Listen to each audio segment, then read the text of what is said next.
Hi there YouTube, my name's Rob Pollard. This is a video to show off HTC Vive integration with Project Cars, which they've only added today.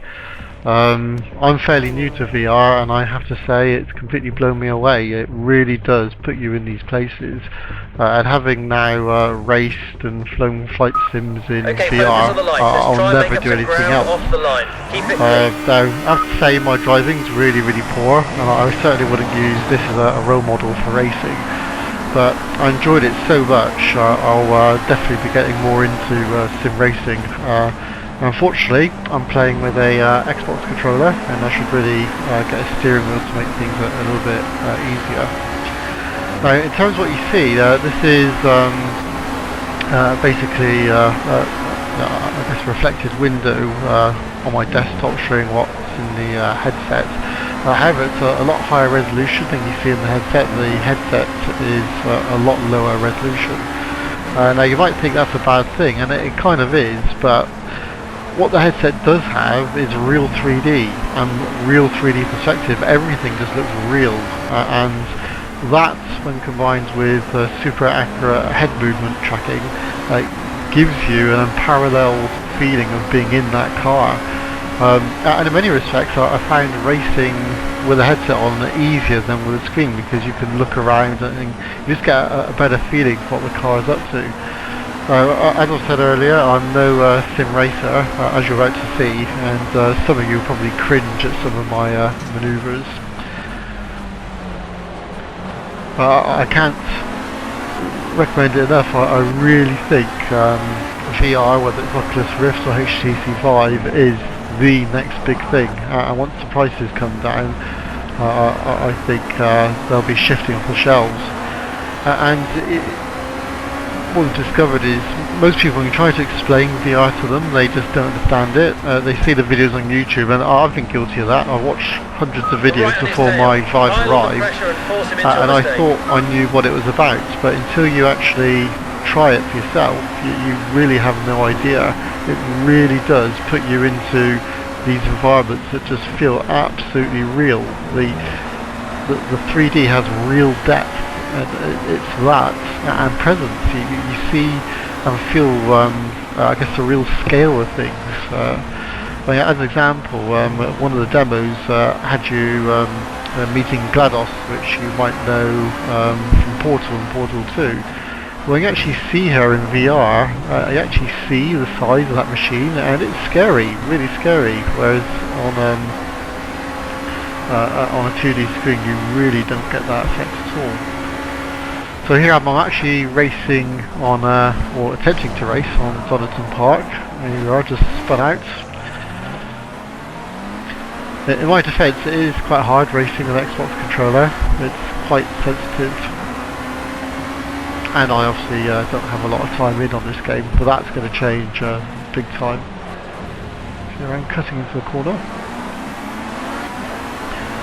Great job out there, great move. I found that on my rig, which is an i7 with a GTX 980 Ti, Project Cars runs everything maxed out on VR, and it was performing fluidly even with this additional window which I had up on the desktop to do the recording, so it worked really well.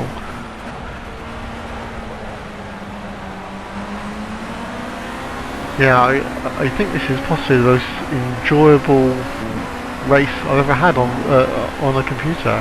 It feels so real and visceral.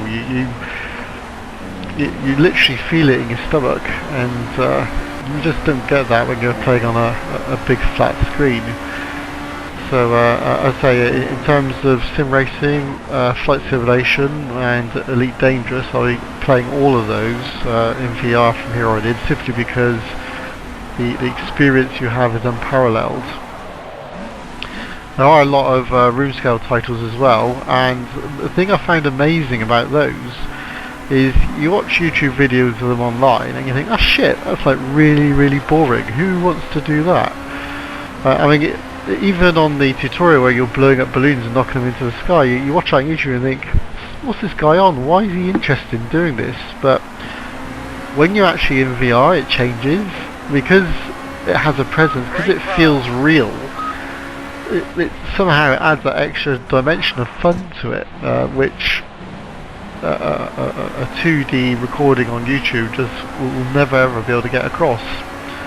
So I would say you can't really judge any VR games until you've played them in VR, because it is a completely different experience. So it seems to be gaining pace. Yeah, and one of the advantages, at least of sim racing, is I can look around. So when you're overtaking people, you can have a quick look to the left or right to see where the cars are. Now I never owned track IR, so I could never really do that. So I had to kind of rely on blind faith that when I was making a turn there was no one there. But with VR it's completely natural. You just look around and check. But as I also said, you really do feel the car a lot more. Even though you're not actually moving, you're sat on a chair playing the game. I think it's because your brain's seeing this real 3D depth and information that gives it more, I guess, feedback as to what's happening. I especially found into flight sims. If I was to do a standard rate turn in a flight sim on a 2D screen, it's very difficult to judge whether your nose is down or up and you're gaining or losing altitude, at least not without looking at the instruments. But in VR, you can feel it. You can actually feel what the plane's doing. Oh, whoops, I shouldn't have done that. I did say I was a poor racer, by the way, so yeah. But yeah, going back to flight sims, in VR you feel what the plane's doing, I guess similar to real life, and because of that you detect all these minute changes in whether you're losing or gaining altitude. It's just undescribable, really awesome. So all my flight simming will now be in VR as well. As I said, the HTC Vive and the Oculus Rift, they're really kind of first gen devices, at least for this wave of VR technology that's suddenly hit us. And I reckon 4 or 5 years down the line, you're going to get VR, which will produce produce experiences that are really difficult to tell from reality. So I can't wait, really.